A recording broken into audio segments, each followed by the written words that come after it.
If you're just coming in, hello, good to see you. We are typing our name, our school, and our role into the chat just before we get started here. Thanks for joining us this afternoon. Good to see everybody. We'll invite you to turn your camera on so you can be fully engaged. This is experiential learning after all. We do understand, of course, that some of you cannot turn your cameras on for various reasons, but we do invite you to if you can. Got a good little mix of folks, not too big of a crowd today, but hopefully it'll be fun for you anyway. All right, well, I've got the waiting room open. We may have a few more people joining us, but I'm Michelle Burrows, Director of A+ Schools. Good to see everybody. Tom, why don't you introduce yourself? Hi, I'm Tom Nevels. I'm the Professional Development Manager for A+ Schools.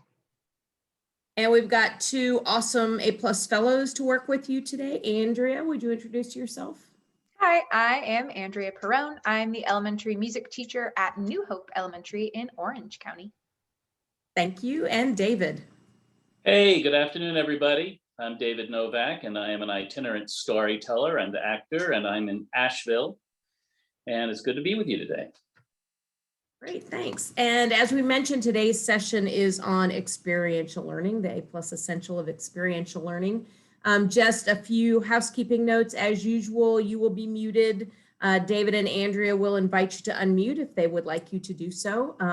You could always type in the chat if you've got a question or a comment while you're muted. Feel free to use that chat box. And we are recording this for posterity. So, do up your hair and look great. You will be recorded.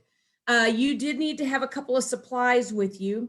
So make sure you've got some paper for yourself and some either colored pencils or markers or crayons, something to write or draw with as we get rolling today. All right, so experiential learning. In an A+ school, experiential learning creates student engagement. Hopefully you will be engaged today. Is grounded in arts-based instruction and hands-on learning experiences. It provides integrated and authentic connections to real-life application.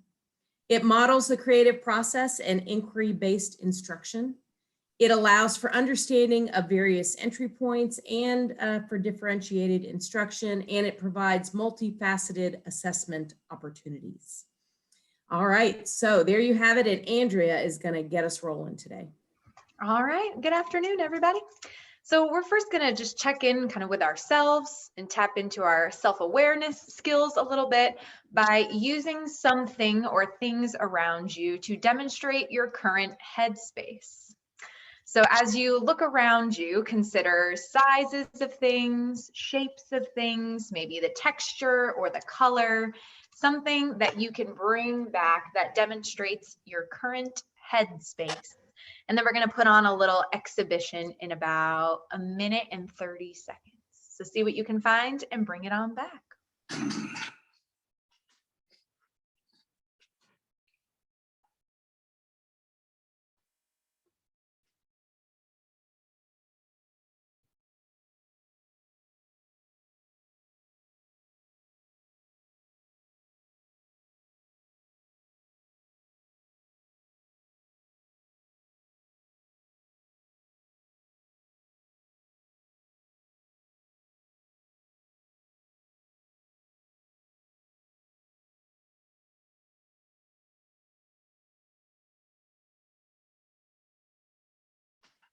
And if you needed those supplies, maybe a piece of paper or something to color or draw with, now would be a good time to grab those while you are up looking for something or things that you can use to demonstrate where your head's at in this moment.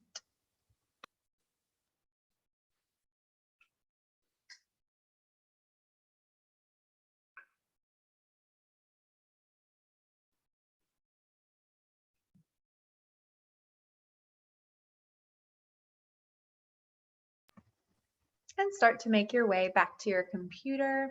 We're going to have an exhibition. If you are able to turn your camera on and just kind of hold your object or the thing that you found as still as you can in your frame as soon as you're back. Take a good look at what you see in other people's little rectangles. All right. And as you're looking, just consider, what do you think you could learn about how someone else is feeling in this moment? Feel free to unmute. What inferences can you make about kind of where someone's at right now by what you see?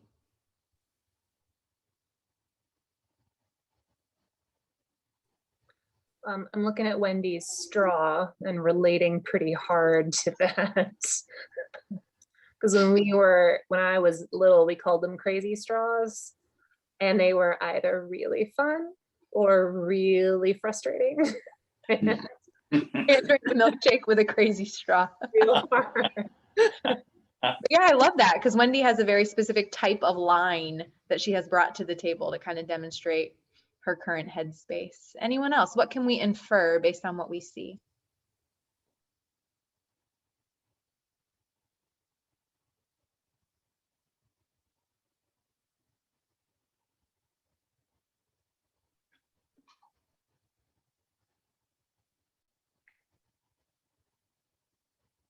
Maybe considering the size of what someone brought along.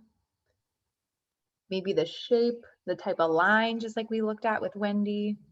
Maybe the texture of something might be able to tell us where someone is. The color, if it's bright or if it's dark, might help us kind of understand where they're coming from. So we can end our exhibition in 3, 2, 1.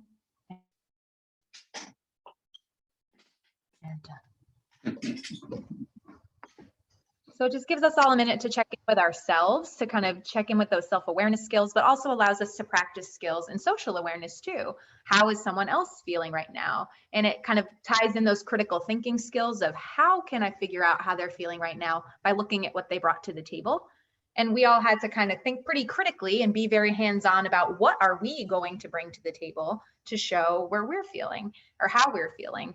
And if you have ever worked in a hybrid or a virtual situation with kids, they're all about these like scavenger hunts, like go find something that starts with A or go find something rough or smooth. And so this is a way to kind of tie in those CASEL standards and that socio-emotional learning piece. And it gets everybody to kind of come together and be ready to tackle whatever comes next. And for us today, it's experiential learning. And as I alluded to, most of us have been engaged in a year-long experiential learning experiment called online learning in some capacity. And so we are going to just take a minute to reflect on what that has meant for us. And first, I'm going to screen share this Jamboard with you so we can look at the prompts together, and then I will share it with you in the chat as we go into some breakout rooms to think about these prompts in some smaller groups. So if I could have a volunteer just unmute and read this first prompt in the orange sticky note. So in the context of virtual or hybrid teaching and learning. What new tools have you learned how to use? Thanks, Emily. So what new tools have you learned how to use? So be thinking about that. A second person who could read these two here on the green sticky notes in the context of virtual or hybrid teaching and learning. What have you learned about others? And what have you learned about yourself, right? I think I skipped one, so I'm going to go backwards. And one person to read what's in the blue sticky in the context of virtual or hybrid teaching and learning.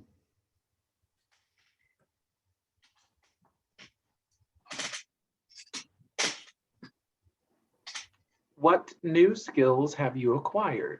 So what new skills have you acquired? Slightly different from what new tools have you learned how to use? Zach helped us out with what have you learned about yourself and about others?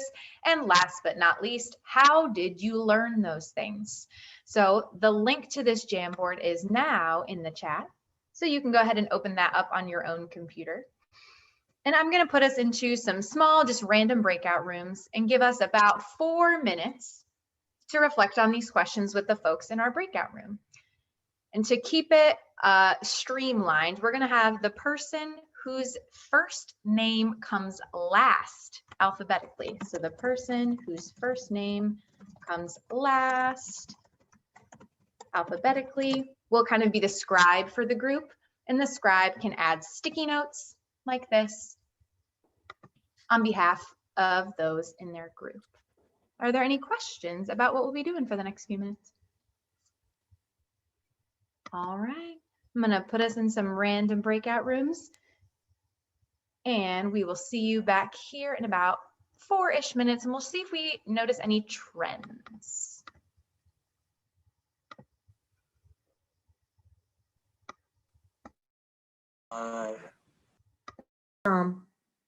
Okay.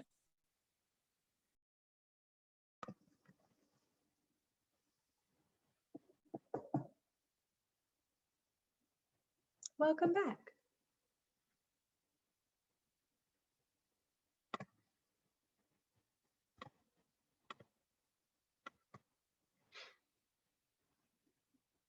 Everybody else should be joining us in the next 10 seconds. There we are.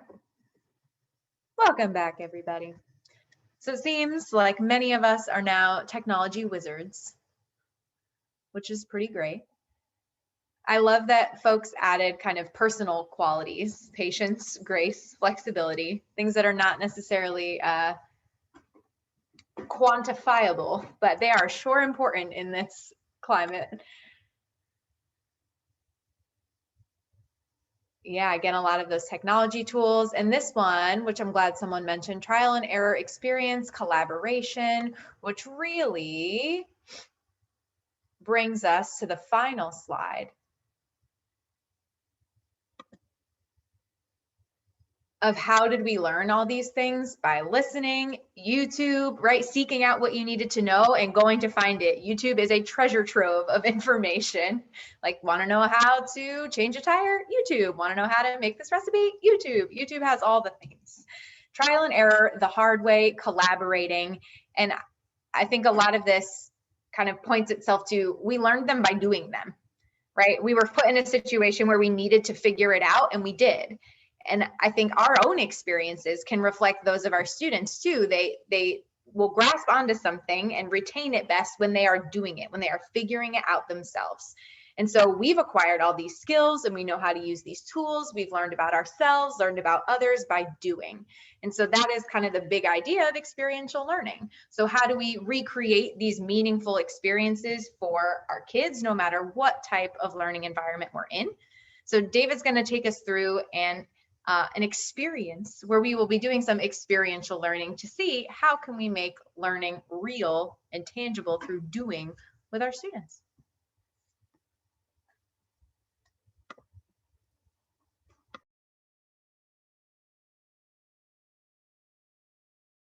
There we go. Thank you, Andrea. Hey, everybody, let's get our hands off of the keyboard, okay? Let's just get that, and let's get away from the screen just a little bit. Give me some handshake out there. Yeah, can you give me a steady beat? Let's just cross our hands back and forth. Good time to fan off, it's getting hot. Woo, ah. It makes me feel like singing. Here's a simple song, I bet you know. It's a good old song we learn as kids, and I want you to sing along, even if you're muted. You can sing with me, you know this song? It's about a bear who went over the mountain. Oh, the bear went over the mountain. The bear went over the mountain. The bear went over the mountain to see what he could see. And you know the second part? Just all that he could see. And all that he could see was the other side of the mountain. The other side of the mountain. The other side of the mountain was all that he could see. Hey, let's get our hands to do the song with us and make it into a gesture song. Are you ready? So give me a bear. The bear went over the mountain. The bear went over the, you can make a bear voice. The bear went over the mountain to see what he could see. Now let's go take a look out. And all that he could see, and all that he could see was, let's make a mountain. The other side of the mountain, the other side of the mountain, the other side of the mountain was all that he could say. Thank you very much. Well, you know, I need a break sometimes from that keyboard and the screen and from all that very important and serious kind of work that we're doing and those tools that we're using. Let's just sing a song. And, you know, the distance between point A and point B is infinite because you can divide it up infinitely, right? Now that's a simple song. It tells a story though. It tells a story about a bear who went over a mountain and looked around and saw everything because that bear's eyes were wide open. So that's a simple story, and yet it's infinitely divisible into a more and more exciting and interesting and complicated story. Because, I'm not sure how many of you are out there in the mountains. I'm living in Asheville. We got mountains all around us. And I'm sure we've all, at some point, gone hiking on a mountain, and maybe even gone over a mountain, and maybe even gone to the peak of a mountain to see what we could see. So there's so many things to see out there on the mountain. And I'm going to invite you right now to take a moment and think of some of the things that you might see upon the mountain. And if you want to, just go ahead and unmute yourselves, and we'll deal with the chaos of all that sound. Just call out maybe one or two things that you would see if you were that bear going over the mountain. Trees. No. Trees. Animals. No. A pollen cloud. Branches about to bloom. Yeah, it's a good time to be a bear going over the mountain. Absolutely. The bears are kind of waking up right about now. They're going over the mountains. So, let's give our bear a mountain to go over. So we asked you to bring some paper. I hope you've got some paper. Have you got some paper? Yeah. You know what we're going to do with this paper? We're going to do something irreverent. We're not going to be writing on it. We're not going to be taking an exam with it. We're going to smush it up. Smush that piece of paper up for me. Yeah. Totally smash it up there. There we go. Yeah. Now let's open it up until you've got it to where it makes a mountain. Here's my mountain. Here's a mountain here. Yeah.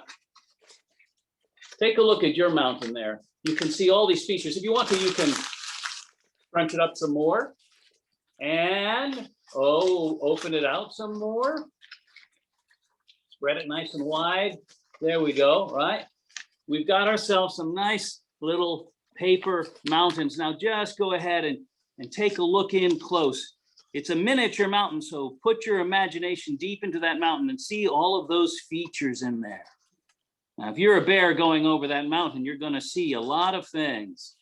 There's some place is the summit. Find the summit of your mountain. Where is the top? Where's the bear going to go to, right? That's pretty easy to locate. But now let's get down below the summit and go and see if we can't find ourselves where that bear starts. Probably the cave where the bear was overwintering, right? So where is that bear's cave on your mountain? Can you find the starting point? Where is it for you? It's on that mountain there somewhere. Yeah. Now let's think about what we could have on our mountain. Now we've got a mountain here. Let me give you an example of what we're going to do here. You've got a mountain, and we're going to see if we can fill out the whole story of that bear going over the mountain by exploring this little mountain that we've made here. So Andrea, I think, is going to jump us on over to our Jamboard, and hopefully you can all still be hearing me. Here we have one of our little crushed paper mountains, just as an example. And I want you to think of, what are some of the features that we might find on the mountain? You've already mentioned a few of them. Now look at that mountain. There's probably ridges and valleys. There's a cave in there somewhere. I'm going to ask Andrea to be our scribe, and go ahead and you can use the chat, or you can speak. You can unmute and speak. We're a small enough group. I think we can get by with unmuting. What's a feature we might find on this mountain on the bear's journey from cave to summit? A waterfall. Ah, right. Okay. Yeah, we can find maybe where the water. Yeah. Waterfall. Any? What might be another feature out there on our mountain? One of those narrow paths on the edge of a precipice. Oh, yes. Okay. A path along a precipice. You're giving me a challenge here. Yeah. That's great. Yeah, Andrea's going to draw it in. All right. So you can see what we're doing here with just as this is our group exploration of the mountain. There's probably a ridge trail on that mountain. We could trace the ridge, right? Any other features? Go ahead while Andrea's going. You'll have to wait for her to get finished. She'll catch up. Some hikers. Some hikers. Sure. I wonder what the bears tell their children about looking out for hikers on the trail when they're in the mountain. Anything like what the hikers might be saying to each other? Have you got some bear bells on? Have you got some human bells on? There we go. Another feature, maybe? Some campsites or lookouts. Oh, yeah. All right, maybe some observation points there. Yeah. Other animals. Oh, that now what kind of animals? We could get specific. Maybe a goat. A goat, a mountain goat. Oh, I like that. All right. I think there's a precipice in this mountain. A place you might fall off. A careful. Oh, yeah, yeah. A crumbling cliff, perhaps. Face. Yeah. Maybe Yeah, there is right over there. I can see one there. Yep. Occurs to me that. Berries. Oh, say that again. A patch of colorful berries. Berries. Oh, yes, indeed. That would be might be the kind of thing a bear would be wanting to look for, huh? A berry patch. Yeah. Now our mountain, which started out as just white paper scrumpled up, it got some initial gross features, the bigger folds and crumples in there. Now it's getting finer and finer features in it. And our song, our story that the song tells, is getting more possibilities in it, more things for a bear to see as it goes over the mountain. Did I hear somebody was saying trees? We have some trees there, yeah. So here's what we're going to ask you to do. Take your mountain that you've created. It's going to be the mountain for your bear. Find on your mountain where the bear starts, where its cave is going to be, where the summit is, and what features your bear is going to discover as it moves out from its winter cave up along to the summit of the mountain in this springtime of year. And you can get out your markers, and this is where you can do just as we did together on the Jamboard, but now you can do it on your own piece of paper and create for yourself the path the bear wanders. Take a few minutes on your own to do a little bit of exploration, right? With your mountain. Oh, yeah. And the bear goes over the mountain, the bear goes over the mountain, the bear goes over the mountain to see what he can see. And all along the way, there's so much to see on a mountain, so much to see on a mountain, so much to see on a mountain if you're a bear who's on the way.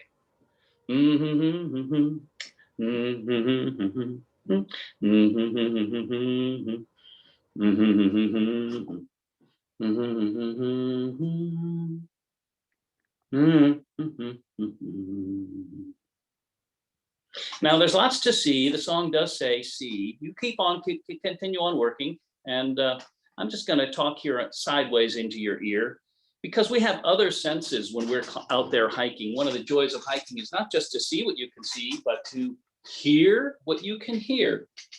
What might that bear hear? What he can hear? Hear what he can hear. There's so much to listen to on the mountain, especially on a spring day like today. And there's lots to smell. Smell what he could smell, and smell what he could smell, right? And there's lots to feel. Yeah, especially with those nice big bear paws walking across the land. What's that gonna feel like? And of course, there's plenty to taste, and a bear coming out of its winter hiding is gonna be hungry. So all that he could taste, all that he could taste.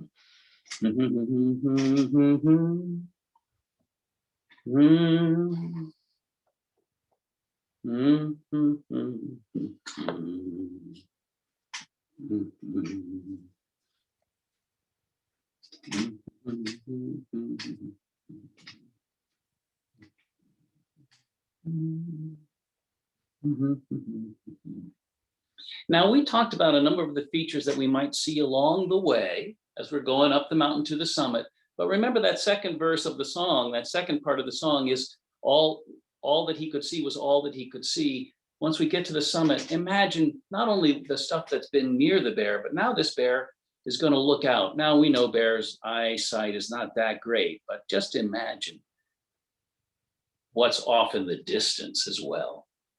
If you get up on top of your mountain, wow, how far can you see what might be far, far away?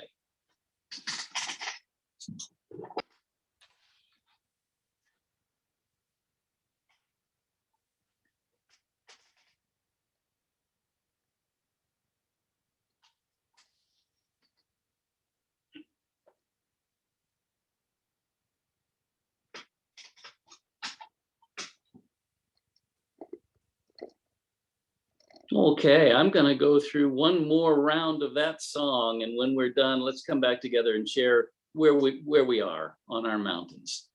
Oh, the bear went over the mountain, the bear went over the mountain, the bear went over the mountain to see what he could see. And all that he could see, and all that he could see was the other side of the mountain, the other side of the mountain, the other side of the mountain was all that he could see. Hey, let's see what we can see. Let's do a little bit of sharing. I wonder if you have all found your starting point on your mountain.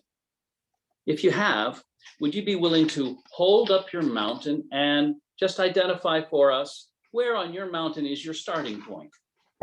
Where is your bear starting that journey? Ah, yeah. Ah. And can you find your summit, your stopping point? How far does your bear get? Yeah, okay, great. Now, let's go to the starting point and the summit. And have you found the path you want to take? Let's trace that path with our fingers. Can you walk that bear along the path? Now, along that journey from cave mouth to summit, what's the first thing that your bear might see? What's the first thing along that path? And I'm going to invite you to raise your hand if you want to share, if you can share with us the first thing that your bear sees.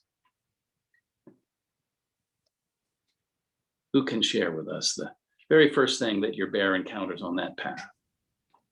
Have we got somebody to share? Here we go. Emily? Yeah. Can you unmute and share with us? What's that first thing? My bear sees trees. The bear sees trees. Have you got them on your mountain? Can you show and tell? All right. Yeah. This is show and tell. You can't really see it here, but yeah. A nice little miniature world there, and there's bears. How many of you, raise your hand if your bear sees some trees first thing out there? Yeah, okay, yeah, see, we're gonna see some trees, all right. What might be the second thing somebody's bear is gonna encounter on their path? Oh, okay, wait, let's see, I see Natalie. And then maybe Zach. Yeah, Natalie? Sorry, the field, I kind of pictured a grassy type of mountain, so more of a field. How many of you, show of hands, have a grassy field of some kind? We had trees, but we also have an open field. Okay, great. Zach, what did your bear encounter? I thought my bear would head up to like the base of like where the waterfall had made its way to get a snack and fish and things because it's hungry, I'm sure. So what is it doing there at the waterfall again? I said kind of the base of the water, so I guess a pool of water under the waterfall where the fish might be. Where the fish might be, yes. Okay, so it might have some fish there. How many of you had a waterfall or a pool of water? Did we have that there? Yeah, all right. What's another feature we might come upon next thing along our trail here? I see Gina, yeah. My bear has a rough time because there's a dragon in a cave there, so it's a little dangerous for this bear. Oh, yes. Oh my goodness. Yes, indeed. Did anybody else have a dragon or some other maybe fantastic or mythical item on their bear's journey? I love that. Yeah, that's really nice. I never said it couldn't be, right? You know, it's interesting. Sometimes when we're doing activities like this, sometimes we get a little rule maker that intrudes upon our creativity and says, oh, wait a minute, you can't have a dragon. Looks like we didn't have that rule maker everywhere, but yeah, because we never said what kinds of things we might see on a mountain, and certainly a dragon. We actually have a hiking trail that we go to off of the Blue Ridge here that does indeed have a sea serpent on it that we always look out for. It is legitimately what I worry about, so. Yes, yeah, it's a true legitimate worry there. How about another feature on our mountain? These features, by the way, are beginning to tell stories. This is one of the things that we're discovering.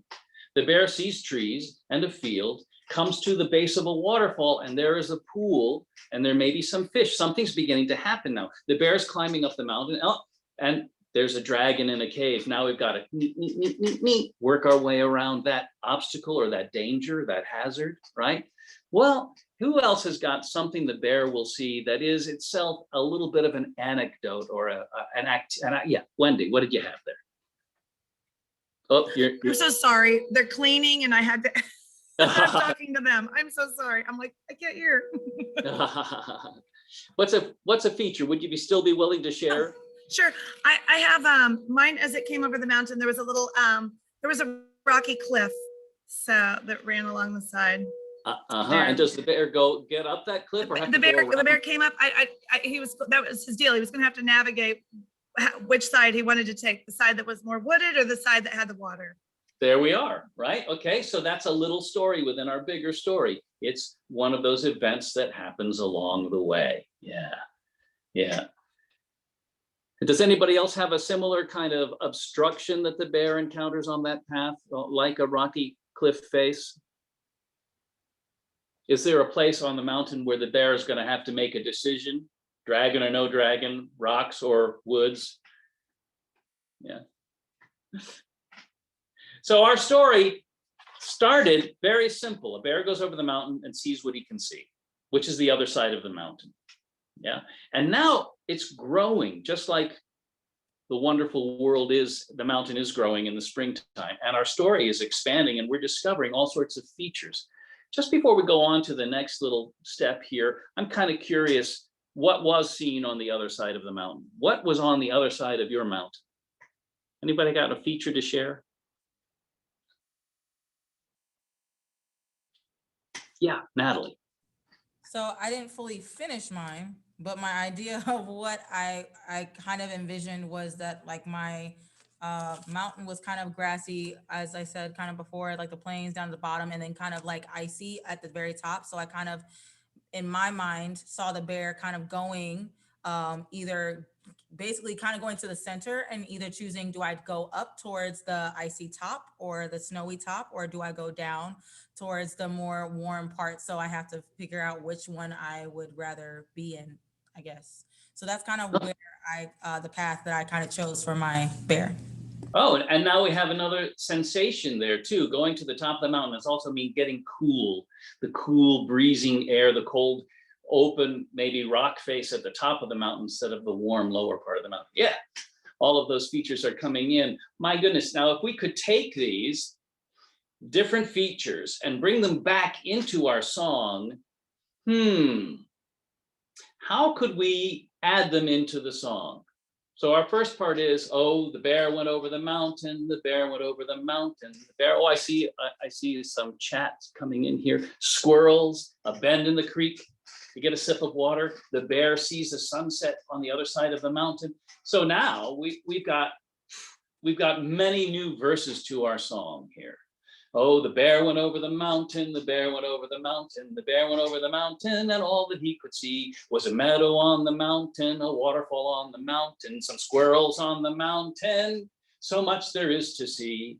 And all that he could see was the sunset on the other side, the sunset on the other side, the wild birds and starlings all flocking in the air. All of these things expanding outward as our story gains in complexity and refined detail. So many things on a mountain. Wow. Now then, I'm kind of curious. So what? We just sang a song. We just crumpled a piece of paper. we did some drawing and some imagining, and wow, what have we begun to open up to discover? What might we want to, let's say, know more about here, or I'll give you a chance to sort of share with me a little bit what you might have discovered just doing this little activity.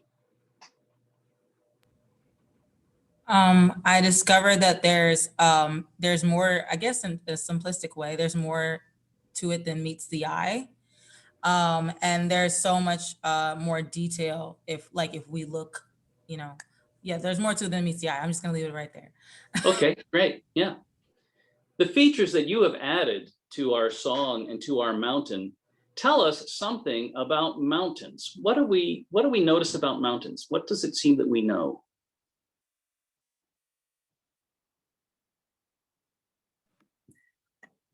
I think we saw everybody was coming up with something was moving, living. There was a lot of life mentioned in There this was. mountain. Yeah. Mountains, I also hear mountains have mystery. There's unknown things there. There's imaginative possibility. There's life there. There's water flowing in mountains. There's plants growing. There's an ecosystem at play here. Yeah. Here in the mountains, the Appalachian Mountains especially, have very particular qualities that make them so special. The great diversity of life is often formed by what is called allopathic speciation. Allopatric speciation, where you have little tiny hills and hollers and separate individual ecosystems, so that you can have one variety of crawfish over here that's different completely from the one over here. And we have the dendritic drainage, right? We can get academic about all of the things that are happening on a mountain that we've discovered here. The way water flows down that mountain has a lot to do with the way the life on that mountain evolves and develops over time. Now, there's much to discover there, right? And unpack. So what I'd like to do now is take a look at this simple activity. I mean, we have a very short amount of time together here today, right? But let's just take this as a starting point. Just the same way that we took a simple song and explored possibilities in that song, let's take this simple activity we've just done and examine it a little bit more closely, okay? This is intended to affect experiential learning, even though we're in a virtual reality here, yeah? What elements of what we just did would you characterize as experiential?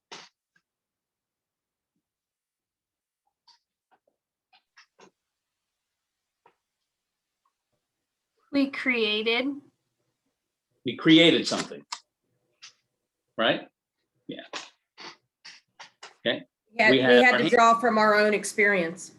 We were drawing from our own experience. Okay. So were we making any kind of inquiry into, were we being inquisitive? I think, well, we were making some inquiries into what could be on that mountain. We held something in our hands. Was there anything else that we did that was experiential? Well, we had to sort of follow the experience of the bear. So we had to project our imaginations into somebody else. Oh yes, it was maybe even a little bit of experience and empathy, huh? What it would be like to be a bear? Yeah, yeah. Yeah, well, I was thinking that too. It was almost like a real life experience, but not in a way that we typically think of. How is this like a real life experience? It was a different way to think about it. And as I was making the different lines on the Jamboard, I had to think about types of lines. So I was getting in like the arts vocabulary piece, thinking, what does a path look like? What does a waterfall actually look like? How do I recreate that? What types of lines, what colors am I using to do that? Did any of you in the process of coloring in and drawing on your crumpled piece of mountain paper find yourselves making adjustment and little changes? Did you? Yeah, okay. There's a part of the artistic process right there. Oftentimes we start with something and then we start making choices and decisions about how we want to adjust and change it. So you're engaged in not only re-sculpting a sculptural action, but you're also involved in composing, rewriting. You're dealing with narrative. You're creating the story as you're exploring it along there too. One of our first rules, especially with experiential engagement in the A+ process, is to first seek engagement before we get into instruction. And one of the first things we did was sing together and also wave our hands in the air and get our bodies moving just a little bit. I mean, it's a virtual environment, but those are tangible elements of an experiential learning, right? Didn't say what it was we were going to learn, didn't give you the whole preamble and the whole introduction to the textbook, right? Just went right in and did something. And then having done something, now we are in that reflective, inquisitive part where we're beginning to unpack. Have we learned anything? I don't know. Have we?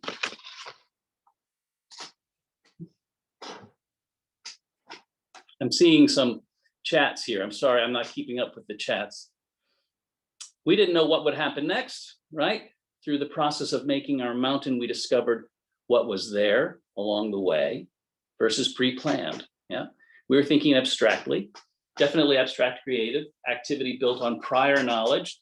So, here's an opportunity for assessment and experience, right? I can get an assessment from you. I have a sense already from what you've contributed as to how, what you know about mountains, right? And what possibilities there are to know about mountains. And we can then get a performative assessment out of the experience right there. Yeah. And then we can find out more, learn some more. And I think in the vein of assessment, David, there are so many different things that could be assessed here. Like we never really identified that we are trying to cover this topic or this standard, but now looking at it at the end of the experience, what could we have told you that we were about to do? Like what was covered there? What can you connect to what we just did? So in our next steps here, I see somebody writes being from Iowa, right? Emily, yeah, it would be interesting to see how our students would do this versus those who live in the mountains. Again, what are we bringing to the table? Yeah, what is the awareness there? It's a form of assessment, right? So let's unpack this. Let's see if we can extend this idea. First of all, we have some possible, could we take this to another level of instruction and learning, of investigation? I mean, let's get ourselves into a standard. What could we learn here? I've already, I think, hinted at the possibility of learning something about mountain geology, right? What have you got there, Gina? I was thinking the whole time about teaching writing and going from the putting in the sensory details and the specifics, and how going through this I could see, because I was making the connection myself just about writing in general and thinking about how this could go into write the journey, or even just have that theoretical conversation about the bigger picture you get with the sensory details. Yes, absolutely. And as a writing activity, a compositional activity, one of the first things we do is get one of the big blocks out of the way, which is the blank sheet of paper. If you're a writer, this is one of the worst things you have to encounter. And so what are we going to do with it? Right? And we're going to come at it sideways. And as I mentioned earlier, the shortest distance between point A and point B, right? We often learn that that's a straight line. We think that that is not necessarily the best distance between point A and point B, right? And when we're writing stories, the best distance between point A and point B is more like a mountain path, right? Because we're going to, like your crazy straw, we're going to encounter things along the way, and that's going to give us the fullness of a story. So from our flat empty blank sheet of paper, we now have something rich with features, right? Yeah. Other opportunities for inquiry, maybe from an activity as simple as this. I think this could be an interesting assessment tool for like a science lesson, like have them do that at the beginning and get the interaction with the bear went over the mountain, but then learn about erosion or glaciers or tectonic plate movement and see if they're able to like attach some of those technical terms and vocabulary words to their second time going over the mountain. What would the bear see? Now that you know a little bit more about geology and what would happen on the mountain. And certainly everybody's got a little mountain here, right? We could put them all together and have a mountain range as we continue to explore the larger features of our geology lesson. Yeah, absolutely. Now, let's extract. We did some abstract thinking with this activity, but enough of that, all right? Let's think about some of the qualities of this experience and see what kind of experiences we might want to imagine creating that could tie to some other lesson in our standards, all right? So as you're approaching, say, maybe you've got a lesson coming up, and we want to take a cue from something as simple as this little activity. What would be an application that would first engage an experience, right?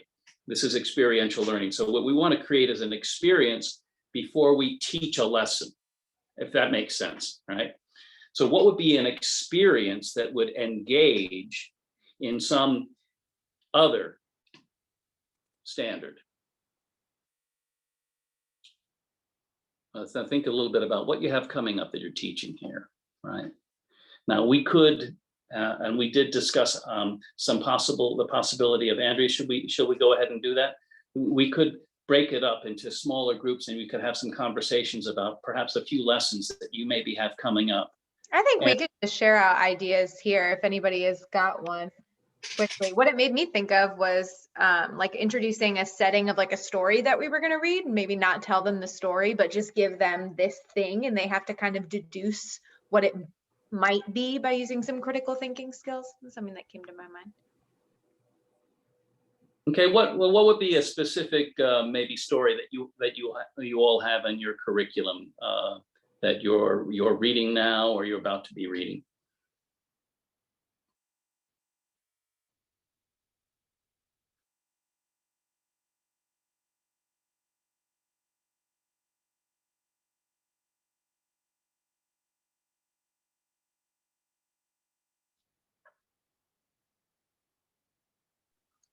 Well, I heard one of the teachers at my school reading Charlotte's Web to her whole class today at the end of the school day.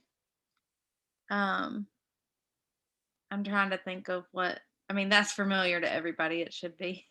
Which is, so that's built on like a farm, farm setting and fairgrounds.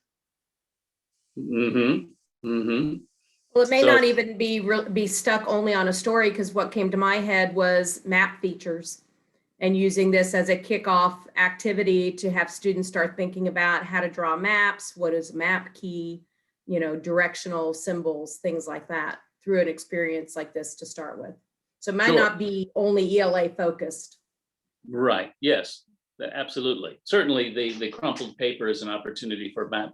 If we were to create an experience, what would be an experience? I am thinking though about this Charlotte's Web suggestion, for example, because we want to apply the concept of experiential learning. What would be an experience that might put you in a position to engage with the story of Charlotte's Web? And it doesn't have to be a crumpled paper experience, right?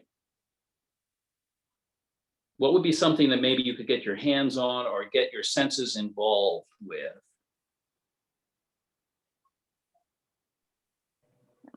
Maybe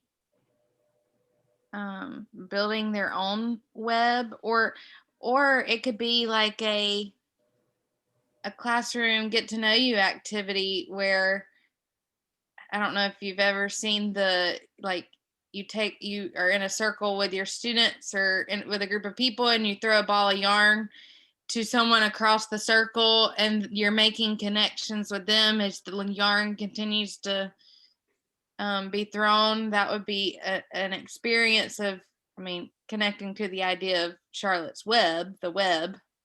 The yarn, right? So there's an experiential engagement, right? We haven't even begun to say why we're doing it, what it's for.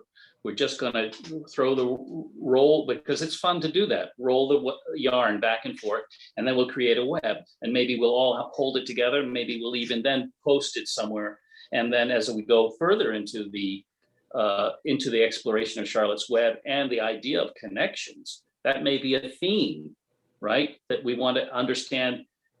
Themes are very intangible, right? They're very abstract. And now we have a very concrete experience that might help us understand this concept of connection, right? And that could then be an artifact, right? Thank you so much. Yeah. I want to be mindful of our time. We just have a few moments left today. Thanks for modeling something that was engaging and experiential. Experiential learning also connects to the idea of enriched assessment. If you're teaching in a creative and engaging way, you can add some creative and engaging assessments to your toolkit. And we do have another A+ talk coming up on that next month on April 6th. So do mark your calendars for enriched assessment. If you didn't get a chance to add your name to the chat for the roll call, we'll go ahead and do that. That way we can be sure to send you your link to the reflection and certificate of participation. There are tons more experiential learning resources available on the A+ Live Binder, and there's even a whole unit on experiential learning on A+U.